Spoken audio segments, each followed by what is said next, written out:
আসসালামু আলাইকুম, মেরাদাস ইঞ্জিনিয়ারিং ভিডিওতে আপনাদেরকে স্বাগতম। আমরা সুইমিং পুল এবং স্টিম জ্যাকুজি নিয়ে অনেকগুলো ভিডিও করছি। এর কস্টিং নিয়ে কীভাবে কী পরিমাণ খরচ হতে পারে বিস্তারিত আলোচনা করা হয়েছে আমাদের। আজকে আমরা আলোচনা করব সাউনা নিয়ে।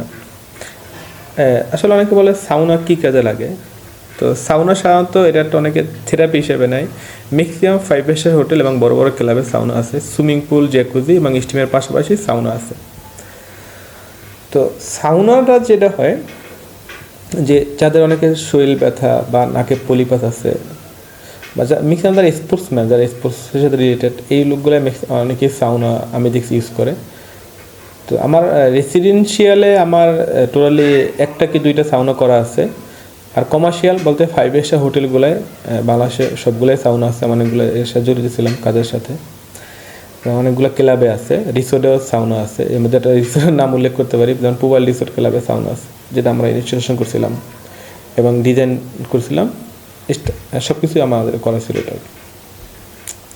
তো আজকে আমরা আলোচনার বিষয় এটা সাউনা করতে কী পরিমাণ খরচ হতে পারে। আসলে সাউনা করার বিষয়টা খুব বেশি খরচ না।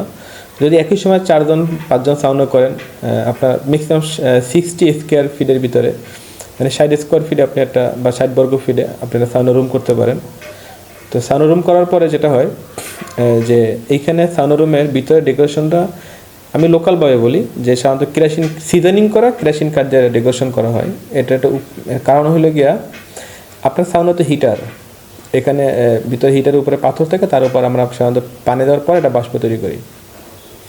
তো সিজনিং করা কেরাসিন কাঠের উপকারটা কি, আপনার কাঠটা নষ্ট হবে না, এটা খুব টেকসই হবে এবং এটা সাধারণত এই সিজনিংটা এরকমই করা হয় যে এটা সাউনার জন্য উপযোগী।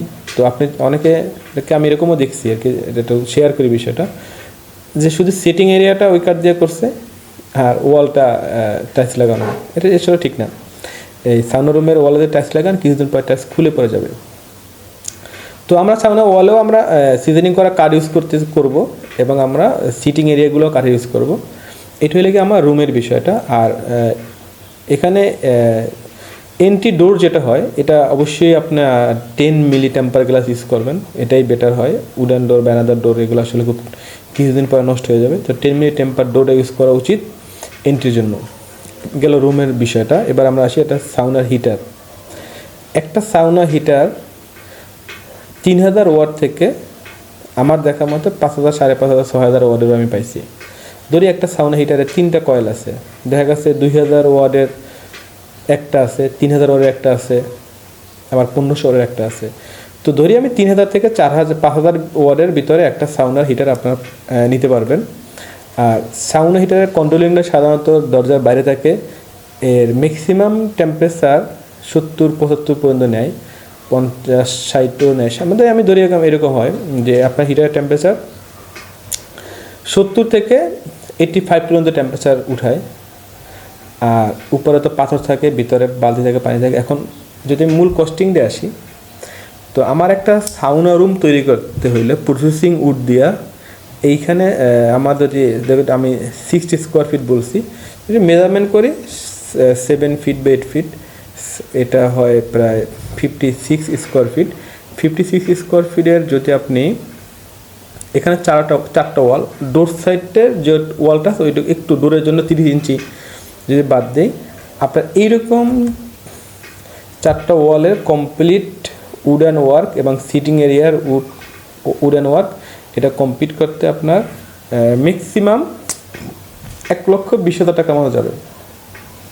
আবার বলি, এটা আমার 56 স্কোয়ার ফিটের একটা সাউনা রুমের আপনার উডেন ওয়াল এবং সিটিং করতে 1,20,000 টাকার মতো যাবে।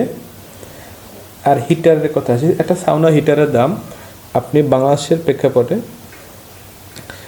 90,000 থেকে শুরু করে 2.5 লাখ টাকার ভিতরে কিনতে পারবেন। আমি এভারেজ ধরলাম 1,20,000 টাকা একটা সাউনার হিটার কিনলাম।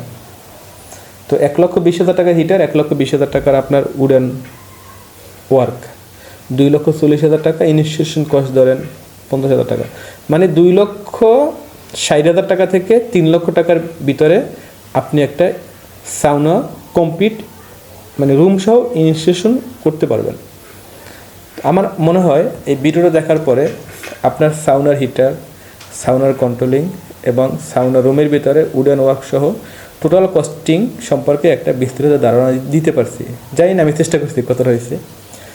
তো আজকে এ পর্যন্তই। আরও আপডেট নতুন কাজের নতুন কস্টিং সম্পর্কে আমরা আপনাদেরকে ভিডিও দেওয়ার চেষ্টা করব। আমাদের সাথে থাকার জন্য ধন্যবাদ। আসসালামু আলাইকুম।